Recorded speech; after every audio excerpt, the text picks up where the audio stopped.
Muri Rubi Network tugiye kureba uburyo wasaba kuba validator cyangwa se kujya wemereza abandi KYC. Ejo hashize twakoze video igaragaza uburyo twabasha gukora KYC. Uyu munsi noneho bitewe nuko batwemereye KYC, tugiye kureba uburyo twabasha gusaba kuba validator cyangwa se kujya twemereza abandi KYC. Nibyo tugiye kureba muri iyi video y'iminota mikeya. Nkurikira nkwereke akantu ku kandi. Mbere kugira ngo dutangire ndakwibutsa gukanda like kuri iyi video, unkandire na subscribe kugira ngo tujye tubasha kubana no mu zindi video zigiye zitandukanye.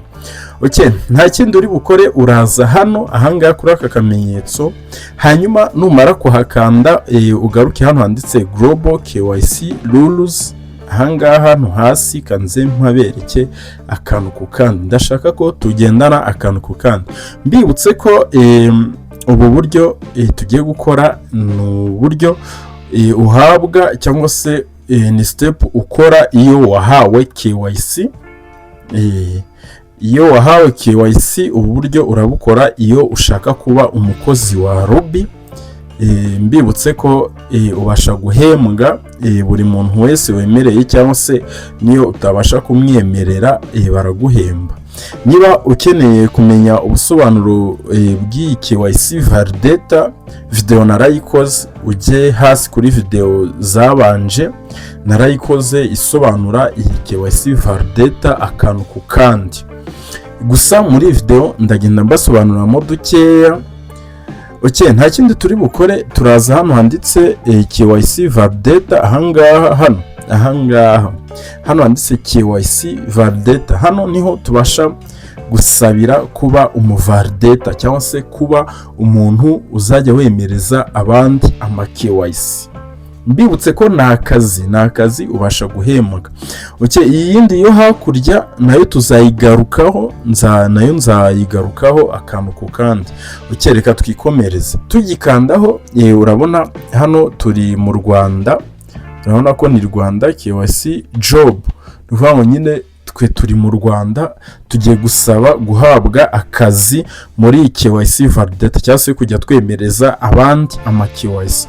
Nukuvuga ngo iyi ngiyi uburyo ikora, iyo wemereye umuntu babasha kuguhemba nyine muri za Rubi ebyiri atanga, babasha kuguhemba. Okay, turaza hano hambere, tuze hano hambere tuvuge ko tugiye gusoma amategeko agenga iyi KYC Validator.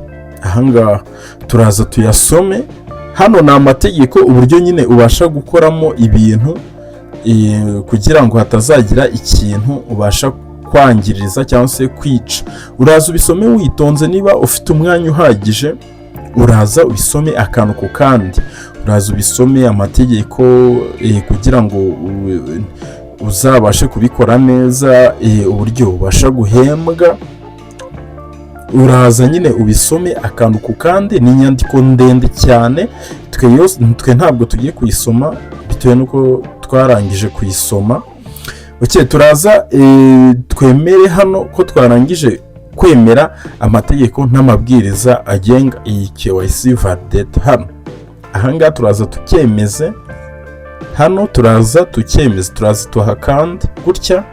Tukihakanda tuze nanone twemere hano I agree, tuvuge ko tugeze ute twemeye. Hano ahangaha urayibona, uraza uyisome witonze, ni inyandiko ndende, niba ufite umwanya urayisoma. Okay, noneho nitumara kwemera turahita tuza hano, nitumara kubisoma turaza hano dukande hano handitse I agree, tuvuge ko twemeye.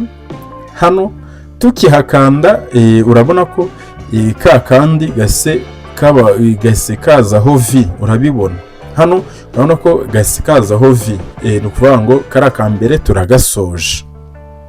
Okay, tugiye kuri aka ka kabiri. Hano barakubwira ngo mbese umuntu umuvalidator ni akahe kazi aba yemerewe gukora. Ubwo uraza usome akazi uba wemerewe muri Validator nyene kugira ngo ujye wemereza abandi ama KYC. Uraza ubisome nanone, uraza usome uhereye ku murongo akazi uba wemerewe ndumva narabivuze muri video yabanje narabivuze. Ikintu uba wemerewe ni ukwemereza abantu ama KYC. Ndumva ari byo ngibyo birimo bihambaye, ni ukwemereza abandi ama KYC. Iyo umuntu asabye ku munsi uba uwemereza hagati y'abantu 20, iyo usoje abantu 20 baguha n'abandi. Nahangaha uraza ukemeze, hanyuma ukande hano I agree. Ahangaha uvuge ko warangije gusoma amategeko n'amabwiriza, cyangwa se wemeye ko kano kazi uzakabasha. Iyo usoje na hariya uraza nanone ugakanda hano. Ahangaha hano biba biri kure, ntabwo imba mbibona neza bitewe n'ahantu imba ndi kuri kodingira, ntabwo mba mbibona neza. Hari ukemeza.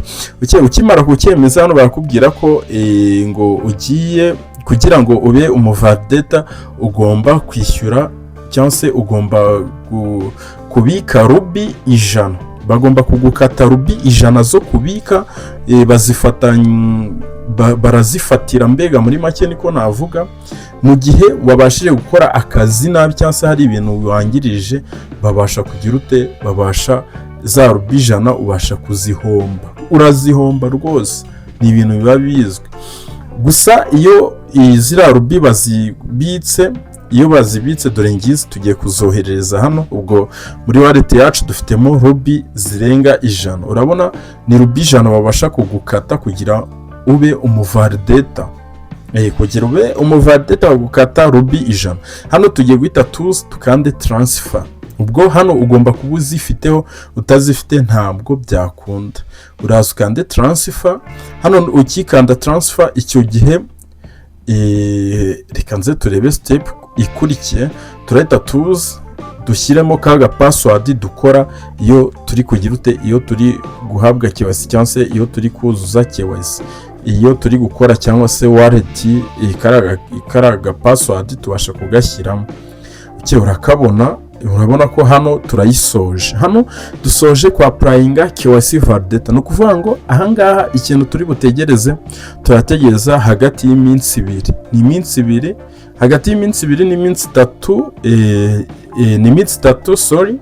Utegereza iminsi 3. Hari igihe bahita bakwemerera, gusa akenshi abari hagati y'iminsi 2 n'iminsi 3 nkuko babivuga.